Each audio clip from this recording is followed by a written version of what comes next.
looks like the Agents of S.H.I.E.L.D. may not be the only live-action TV show set in the Marvel Cinematic Universe. The studio is rumored to be developing a TV series that will focus on Agent Peggy Carter, the badass girlfriend of Captain America. She was played by Hayley Atwell in the first Captain America movie, and she reprises the role in a new Marvel one-shot short film that will be included on the Iron Man 3 Blu-ray. Deadline reports that the short film is serving as the basis for the new TV series, so that means it will be a period piece exploring Agent Carter's spy missions after World War II. Marvel Studios co-president Louis D'Esposito is a big fan of the character. He directed the short film and enjoyed working with Hayley Atwell. What's really amazing to me all the time, when you have a great actor and you've heard the script in your mind over and over if you're preparing properly, and then you hear them do it, and you say, wow, there's another dimension. I didn't think of that, and it's absolutely beautiful. And that's when you really get gold. You're not from around here, are you? No, I live in Brooklyn, actually. The Agent Carter TV series is reportedly still in the early stages of development, but we'll let you know if new intel is intercepted. In the meantime, Marvel's Agents of S.H.I.E.L.D. set after the Avengers will premiere next week. Better stow your gear. And now that Bryan Cranston is out of the meth business, he's becoming a writer. The star of Breaking Bad is set to play the lead in a new movie titled Trumbo, about screenwriter and author Dalton Trumbo. If you've never heard his name, Trumbo wrote the original Spartacus and was the biggest screenwriter in Hollywood until he was blacklisted and sent to prison by the U.S. government. It happened during the Red Scare of the 1950s when the country was paranoid about communists. Bryan Cranston will begin shooting the film next year. And in related news, AMC has announced that the final 2 episodes of Breaking Bad will be extended to 75 minutes each. That runtime includes some commercials, but fans should still be happy to get a few extra minutes with Walter White before saying goodbye.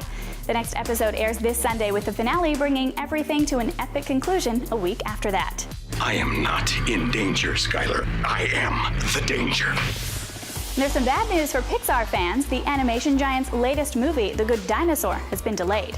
The new film was originally slated to arrive in summer 2014, but it will now land in November 2015. This means 2014 will be the first year without a Pixar movie in almost a decade, and the decision to push the film comes just weeks after the studio replaced the original director. The Good Dinosaur imagines a world where the giant lizards never went extinct and lived at the same time as early humans. Like all Pixar movies, there will be an all-star vocal cast, including Saturday Night Live veteran Bill Hader. I'm a huge Disney and Pixar nerd. I actually got into this because I went and toured Pixar. So I asked my agent, I was like, can I just go tour Pixar? So they flew me there and I went and hung out and I met those guys and we became friends, and they were big SNL fans, so I took them to SNL and we became good buddies, and I wormed my way into it. The Good Dinosaur isn't the only Pixar delay. The Finding Nemo sequel, Finding Dory, has been bumped to 2016. One piece of meat? Yeah. Ooh, I'm scared now.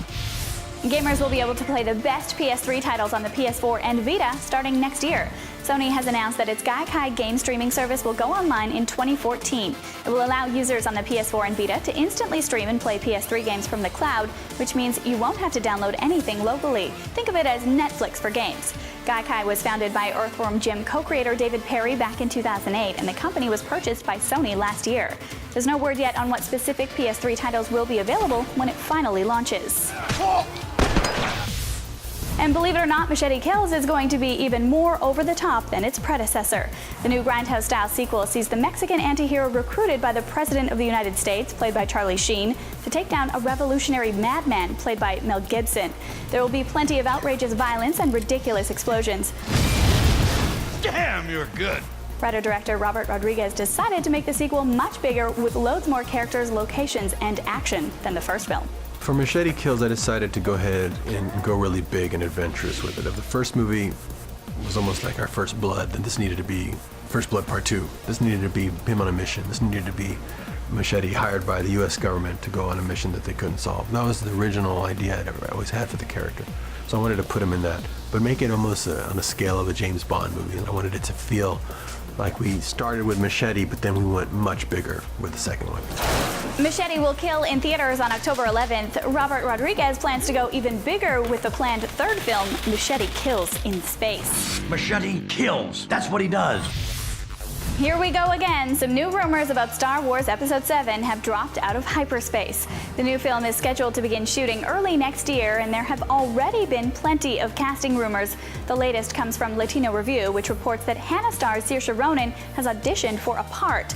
She was also rumored to be up for a role in the Avengers Age of Ultron, but it looks like she's passed on that.